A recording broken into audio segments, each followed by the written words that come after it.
You're walking through the forest. The air is still. The birds have gone quiet. A twig snaps. You freeze. Out of the shadows, a bear emerges. It's closer than you'd ever imagined. In this moment, your body screams at you to do one thing: run. But what if that's the single worst decision you could make? Most people panic. But survival isn't about strength. It's about understanding behavior, both the bear's and your own. And it starts with staying calm. If you want to know what to do in this exact situation, stick around. You'll learn the secrets that could save your life. The primal fear of a large predator is hardwired into our DNA. When faced with a threat like a bear, your brain floods with adrenaline. Your heart pounds, your breathing quickens, and your mind races. This is the fight or flight response. It's an ancient survival mechanism designed to help you escape a saber-toothed tiger, not a modern black bear. The problem is, this instinct often betrays us in the wilderness. Panic makes you unpredictable, and in the eyes of a wild animal, unpredictability is a threat. It can turn a curious bear into an aggressive one. The first step to surviving isn't physical, it's mental. It's about overriding that primal panic with calm, calculated knowledge. True survival begins in the mind, by understanding that your fear, while natural, is not your best guide.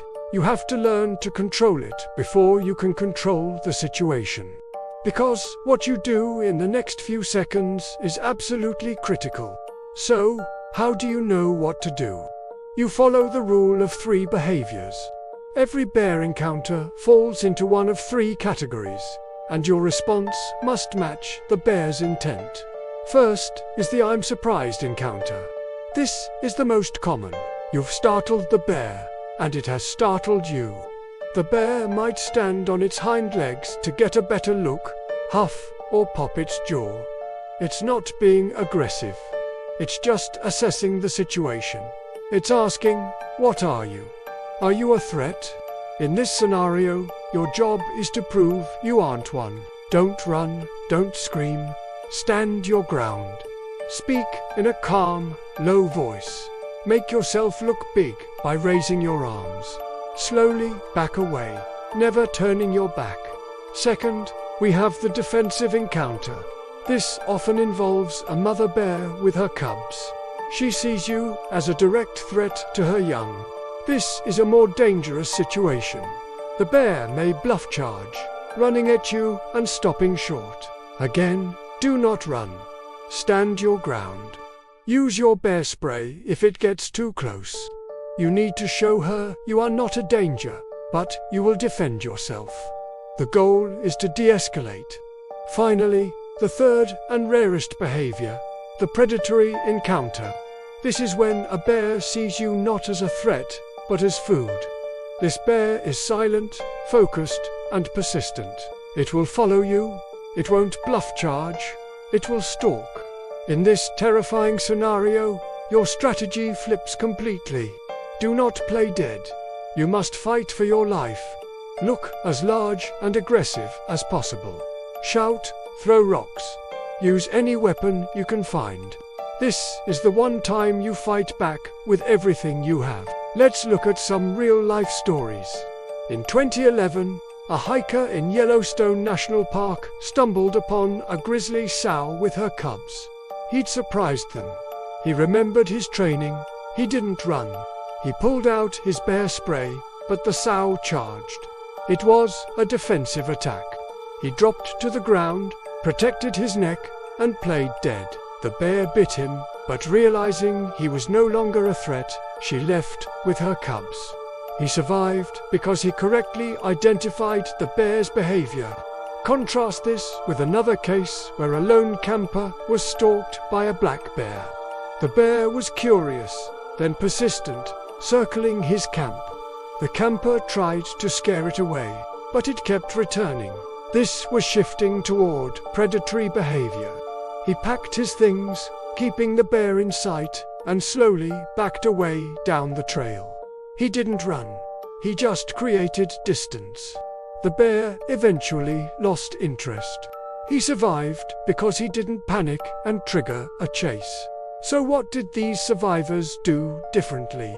They didn't let fear take over. The hiker in Yellowstone, despite being attacked, followed the protocol for a defensive grizzly encounter. Play dead. The camper, faced with a predatory curious black bear, knew not to play dead. He knew he had to be assertive and leave the area without running. The common thread is knowledge and control. They had a plan. They had learned the rule of 3 behaviors and applied it under the most extreme pressure imaginable. They understood that a bear standing on its hind legs isn't always a sign of attack.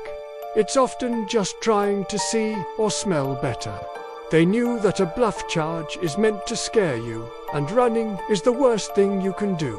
Survival isn't about being the strongest or fastest person in the woods. It's about being the smartest. Before you go hiking or camping, you prepare your gear. You should also prepare your mind.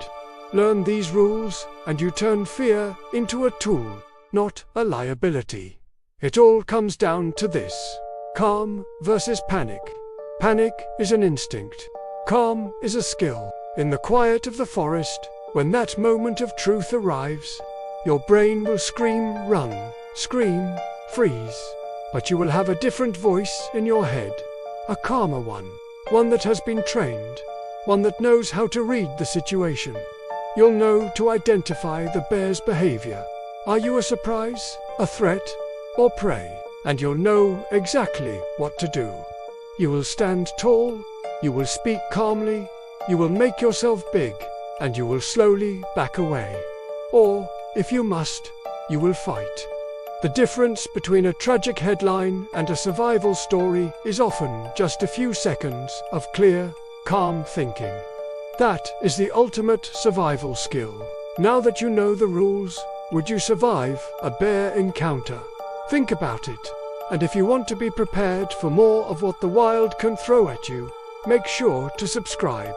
We release new survival guides every single week. Thanks for watching. Stay safe out there.